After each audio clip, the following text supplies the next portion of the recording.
This Florida is not new to Egerton. They had visited before, and we have an MOU. So we are working with one of our partners, and I would like to request everyone who will be having this session that you take an interest and interact with them, because there's a lot of things we'd like to do with them as we interact as faculty and students.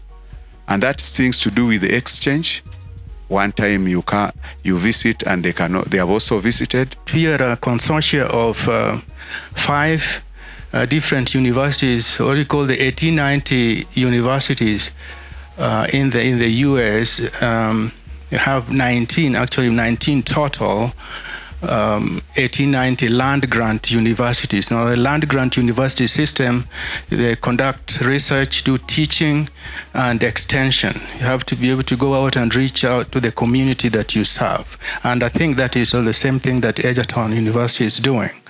Having those three components. I come from the University of Maryland Eastern Shore, UMES, and the topic that we are discussing is to leverage the network of 1890 universities to address global food security challenges and explore the experiential learning.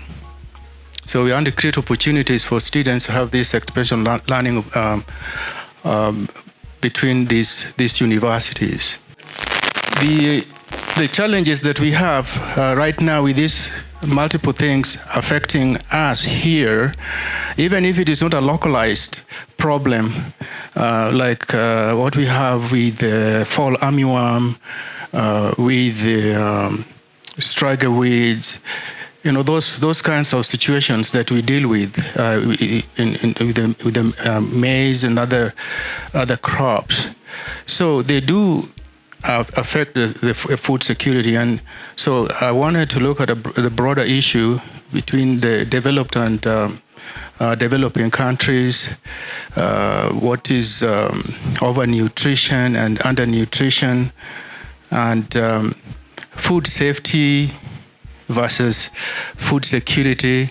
Which one should we emphasize? And in this case, specifically, the management decides what vegetation goes where.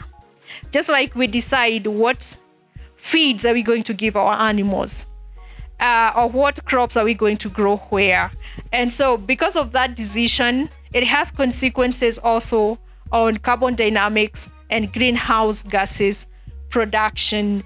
And I hope that this information will help the management to be able to have consideration of climate change mitigation when they're deciding how to meet their needs and which is the best way to meet the needs, as well as be able to do climate change mitigation. According to the USDA, HAFIS, the CRISPR-Cas9 developed variety is not considered as a GMO because we don't have any foreign organism in there.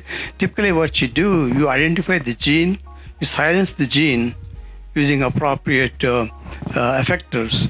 We don't bring in a foreign gene in here. That's why they technically it's a non-GMO, which you call them cisgenic. So it is not a GMO crop. So these are safe for human consumption, and the technology is safe, is widely being used now, applied in different crops. So this is not a GMO. In the studies we've done, is more about if arsenic is here, how do we make sure it's not bioavailable? And I think the issue is focusing on management practices that would reduce bioavailability of arsenic. So when once you know, like I showed you that about 23 enzymes are in the pathway of aflatoxin biosynthesis.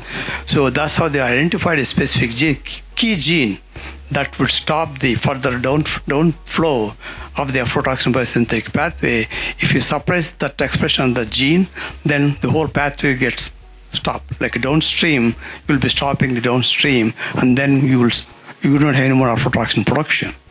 So that's why for the first and foremost technique, would be to identify the specific gene. We call them GOIs, genes of interest.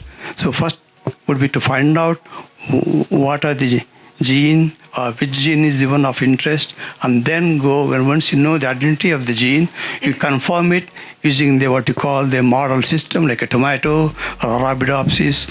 You test them to make sure that this particular gene, which you are calling as genes of interest, is functional and responsible for that particular trait.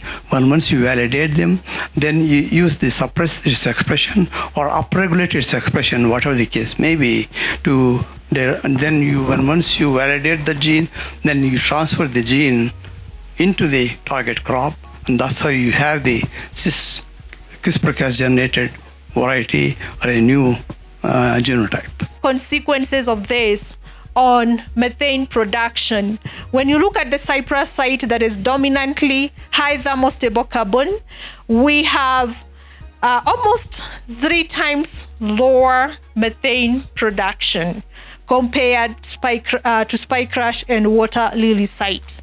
And then looking at the CO2 production, again, look at the Spikerush and Water Lily, where we have dominance of low thermostable carbon.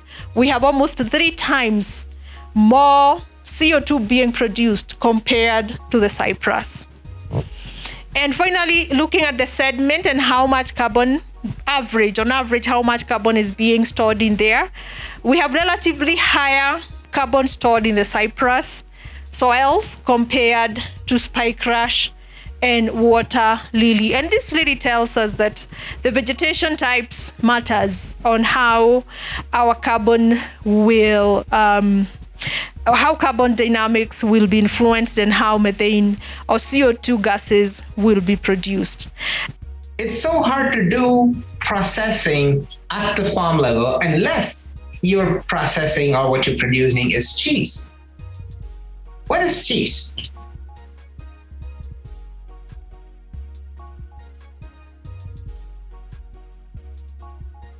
Spoiled milk. White milk. Right? You're controlling it. The spoilage of the milk is happening in a controlled environment. That's all you're doing. And if you're producing cheese like Parmesan, they will stay for like years, several years. And the longer it ages, the more value it fetches, actually. Aged Parmesan, right? So that is a farm level value addition to the dairy. But it is a process the farmer has to learn because cheese making is an art.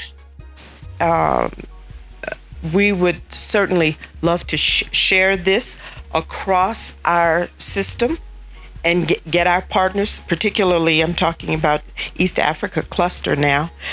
So it would not just be FAMU, it would be University of Maryland Eastern Shore and its faculty and our other partners and their faculty for us to see how we can embrace doing some of those kinds of things at each of our institutions in some way. The work that we're doing in the center, again, is demand driven. We create a framework around which people can come together. My colleagues here, they weren't initially in the proposal development, but they have found a place in the program.